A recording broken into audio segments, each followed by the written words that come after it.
Good afternoon, Bulldogs. It's Miss Jane with your COVID update for the day. I'm so sorry I messed this up. This should say the 17th, and so we have our update for the 17th. So here we go. So our latest quarantine fun, as you can see, Patch has learned that nap time is super important to me, and so he has begun taking his naps.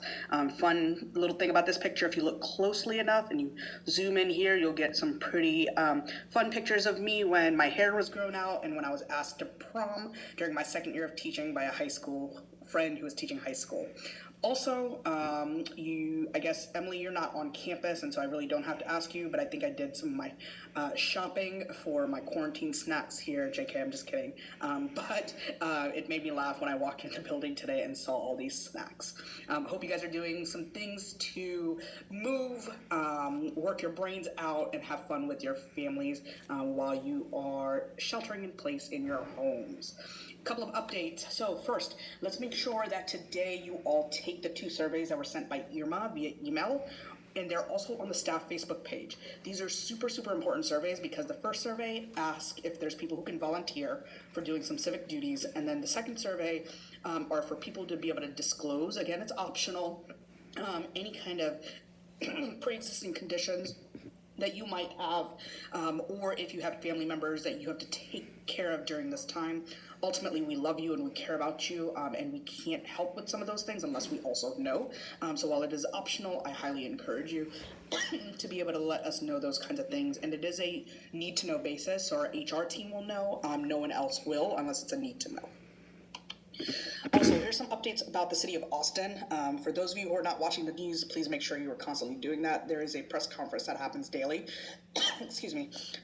Don't be afraid of my cough. I am totally fine. I just drank water and it went down the wrong throat. So the mayor has called for all restaurants and bars to close. They're only going to be takeout only. Service industry is a really big industry here in Austin. So for those of you who want to help out, get some takeout or also buy gift cards online because that really helps them too.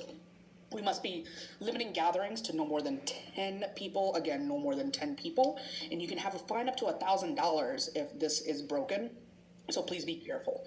Also, our recommendation right now is that we shelter in place. We have a civic duty to stop the spread, y'all. So call me if you think you have a special circumstance.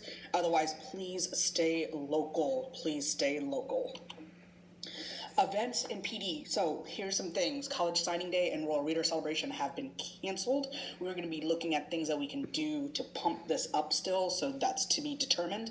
Welcome to IDEA has been postponed. We might need to do it virtual, especially for our kindergarten folks, but right now we're primarily concerned with our new campus launches. Also, all PD is canceled unless it can be virtual, so again, stay tuned for that. And then recruitment is postponed till after May as of right now. So payroll updates. Again, we're still going to make it rain money. Everyone is still getting paid. Do not worry about that. We don't want anyone to be stressed out because of payment. Our organization is awesome, and they're going to make sure that we continue to get paid. And so let's make sure that we remember that ultimately it's our civic duty to keep kids at home, and we'll still be getting paid. The state's going to continue to give us funding even without hitting ADA, so we don't have to worry about receiving state funding. We're going to get it. And also, we will not have to make up any days. I know some of you guys had questions about that, but we've gotten waivers around that. Also, the state will consider all of our distance learning as days, so we don't have to make up any days. Summer school. We do not have to fulfill the SSI requirement for 5th and 8th grade, and so we don't have to have summer school. However, we will run summer school if we can for our lowest of kids to make sure they're set up for success going into the 2020-2021 school year. Also, we might have to rethink retention because, again, we didn't have the rest of this year, and so this will be follow-up conversations that we have as we get into the groove of what we're going to be doing in the next couple of weeks. Childcare update. Since the rule of 10 has been put out, we're still going to try to honor the 50, but in groups of 10, so we might use different spaces. That's all I know for now. We don't know what everything else is going to look like. We'll hopefully have more answers by Friday. distance learning updates.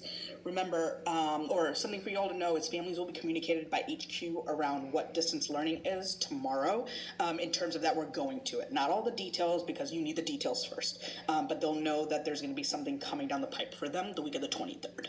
Also, staff is supposed to get a frequently asked document from HQ. Don't really know how often that's going to happen. I will update you daily as I get more and more information. And then finally, AST is creating student and teacher schedules that they're going to go over next week. As an Austin region, the principals are going to get together and make some adjustments as needed. So your big next steps: 1, take the survey from IRMA today if you haven't already. Relax during your spring break, have some fun, and then keep your phones online the week of the 23rd. Ops reporting to campus on the 23rd, and we'll keep you updated if any of that changes. You guys are awesome. I love you. Take care of yourself, and as always, I'm here if you need me for anything. Talk soon.